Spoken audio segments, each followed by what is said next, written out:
So what advice do I have for college graduates? Certainly, I'd invite you to apply for a job at SolarCity or Tesla or SpaceX. And if not, then if that doesn't work for whatever reason, then apply to jobs at other companies in that arena, or try starting a company. If you study engineering and you figure out how to design new things, then it's relatively easy to start a company. You just need to get a few like-minded people with you. Although I have to say that the space business is quite hard to start a company in the space business because it's such a capital-intensive business. So it may be better to do something in solar power, or if you're going to do it in cars, do it as kind of a component supplier for cars or something like that. Musk has college degrees in business and physics, but SpaceX is his first venture in aerospace. How did you get the expertise to be the chief technology officer of a rocket ship company? I do have a physics background. That's helpful as a foundation. And then I read a lot of books and talked to a lot of smart people. Don't just follow the trend. You may have heard me say that it's good to think in terms of the physics approach of first principles, which is, rather than reasoning by analogy, you boil things down to the most fundamental truths you can imagine, and you reason up from there.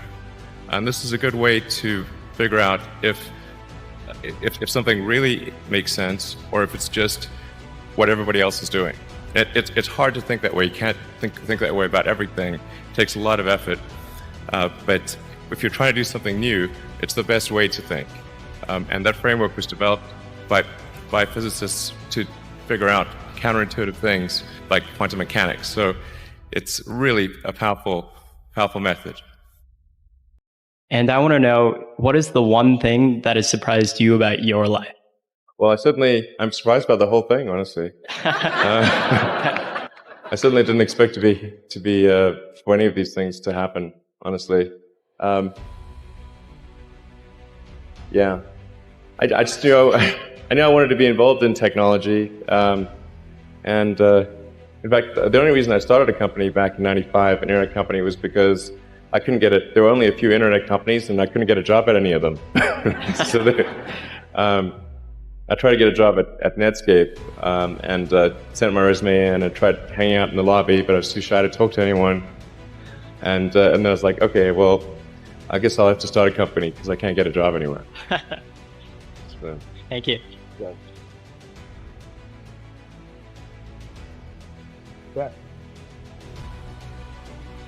I wouldn't say I'm fearless. In fact, I think I feel fear quite strongly. But if what we're doing what I'm doing I think is important enough, then I just override the fear. Mm-hmm. So, but it's not as though I feel it like more strongly than I would like.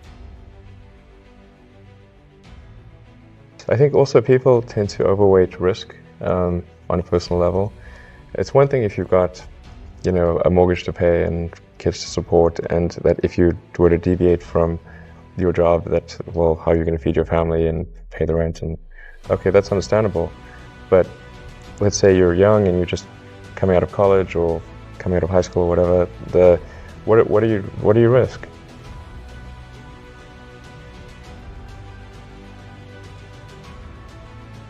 You're not going to starve. I mean, right. It's really certainly not in any kind of modern economy. It's so easy to earn enough money just to live somewhere and eat food. I don't know what are they afraid of? They're mostly afraid of failure, I think.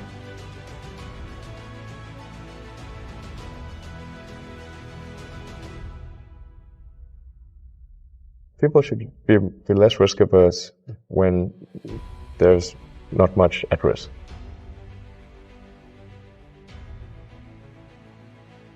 What is education? Like, you're basically downloading data and algorithms into your brain, and it's actually amazingly bad in conventional education, because it shouldn't be like this huge chore. Like, the more you can gamify the process of learning, the better.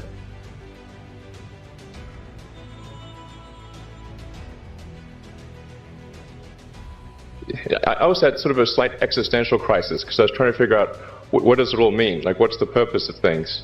And I came to the conclusion that if we can advance the knowledge of the world, if we can do things that expand the scope and scale of consciousness, then we're better able to ask the right questions and become more enlightened, and that's really the only way forward. What drives you? What is it that when you wake up in the morning, do you see a problem and you want to solve it? The thing that drives me is that I want to be able to think about the future and feel good about that. So that we're doing what we can to have the future be as good as possible. To be inspired by what is likely to happen, and to look forward to the next day.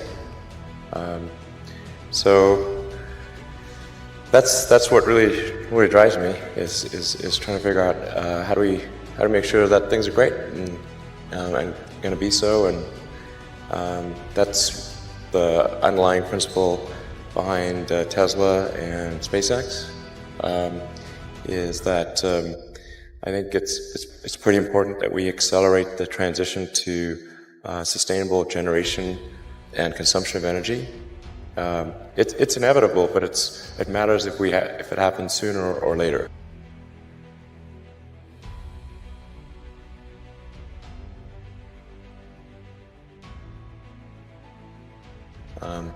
And then SpaceX is about helping make life multiplanetary, and doing what we can to continue the dream of Apollo, and ultimately make a contribution to life becoming multiplanetary.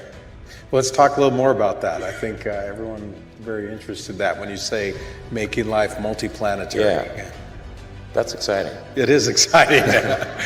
So what's your vision there? I think, particularly for Americans, like you think about America is a nation of explorers. People came here from other parts of the world that, chose to give up the known in favor of the unknown. So I think exploration, I think the United States is a distillation of the human spirit of exploration.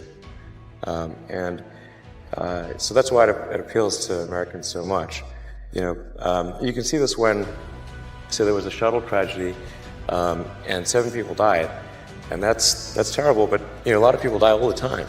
But why do we care so much? Because it was the dream of exploration that was dying along with those people. That's why. I thought both Tesla and SpaceX would fail at the beginning. You thought? Yeah, sure. Really? Of course. But nevertheless, you put all your money in that. I expected to lose it. Well, technically, what I thought was, well, I'll take half the money from PayPal, and if I lose half of it, that's okay. But then, of course, the companies encounter difficulties, and then have a choice of either let the company die, or put all the money into the companies. And so I really didn't want the companies to die, so I put all the money in the companies. Yeah. And then I had to borrow money from friends to pay living expenses. Yes. It's just looking just for evidence of exceptional ability. And if there's a track record of exceptional achievement, then it's likely that will continue into the future.